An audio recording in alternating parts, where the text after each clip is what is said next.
చాలామంది అంటుంటారు, మేము చాలా కష్టపడుతున్నాం, సంపాదన బానే ఉంది, కానీ చేతిలో రూపాయి నిలవడం లేదు, అప్పుల బాధలు పెరుగుతున్నాయి అని. దీనికి కారణం మీ ఇంట్లో మీరు డబ్బు దాచుకునే బీరువా లేదా లాకర్ వాస్తు దిశలో లేకపోవడమే కావచ్చు.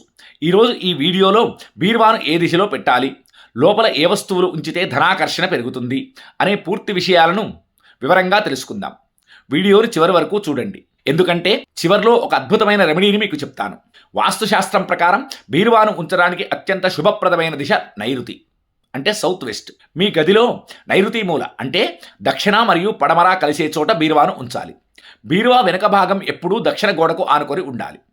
బీరువా తలుపులు తెరిచినప్పుడు అవి ఉత్తర దిశ వైపుకు చూస్తూ ఉండాలి, ఎందుకంటే ఉత్తరం కుబేరుడి స్థానం. కుబేరుడి చూపు మీ ధనంపై పడితే అది వృద్ధి చెందుతుంది. ఒకవేళ ఉత్తరం సాధ్యం కాకపోతే రెండవ ఆప్షన్ తూర్పు దిశ. తూర్పు వైపు తలుపులు తెరిచినా మంచిదే. బీరువా ఎక్కడ పెట్టామన్నది ఎంత ముఖ్యమో అందులో వస్తువులు ఎలా సర్దాము అన్నది కూడా అంతే ముఖ్యం. బీరువా మీద దుమ్ము పేరుకుపోకూడదు. పాత పనికిరాని కాగితాలు, చెల్లని చెక్కులు, చిరిగిన నోట్లు బీరువాలో ఉంచకండి. బీరువా అడుగు భాగంలో బరువైన వస్తువులు ఉంచి పై భాగంలో నగదు మరియు విలువైన డాక్యుమెంట్లు ఉంచాలి.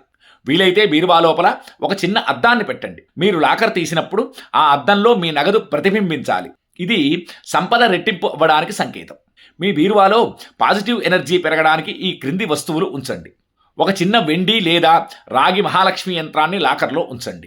ఒక పల్చటి ఎర్రగుడ్డలో 2 పచ్చకర్పూరం బిళ్ళలు, కొంచెం కుంకుమ వేసి మూట కట్టి ధనం ఉన్న చోట పెట్టండి. దీని సువాసన లక్ష్మీదేవికి ఎంతో ఇష్టం. మీకు గోమతీ చక్రాలంటే తెలుసు కదా. ఈ యొక్క గోమతీ చక్రాలను 5 కానీ 11 కానీ ఒక పసుపు గుడ్డలో కట్టి ఉంచడం వల్ల స్థిరలక్ష్మి ప్రాప్తిస్తుంది. వాస్తు అనేది మన చుట్టూ ఉన్న శక్తిని క్రమబద్ధీకరించే ఒక శాస్త్రం.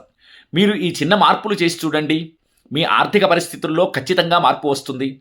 మీకు ఈ సమాచారం నచ్చితే వీడియోను లైక్ చేయండి, మీ మిత్రులకు షేర్ చేయండి. మీ బీరువా ప్రస్తుతం ఏ దిశలో ఉందో కింద కామెంట్ బాక్స్లో తెలియజేయండి. ఇలాంటి మరిన్ని ఆధ్యాత్మిక జ్యోతిష్య విషయాల కోసం మన శ్రీ గాయత్రి ఆస్ట్రో న్యూమరాలజీ ఛానల్ను సబ్స్క్రైబ్ చేసుకోండి. మీకు ఏవైనా సందేహాలు ఉంటే కింద ఇస్తున్న మా నెంబర్కు వాట్సాప్ చేయండి లేదా కాల్ చేసి సంప్రదించండి. ఓం శ్రీమాత్రే నమః. సర్వే జనా సుఖినో భవంతు. స్వస్తి.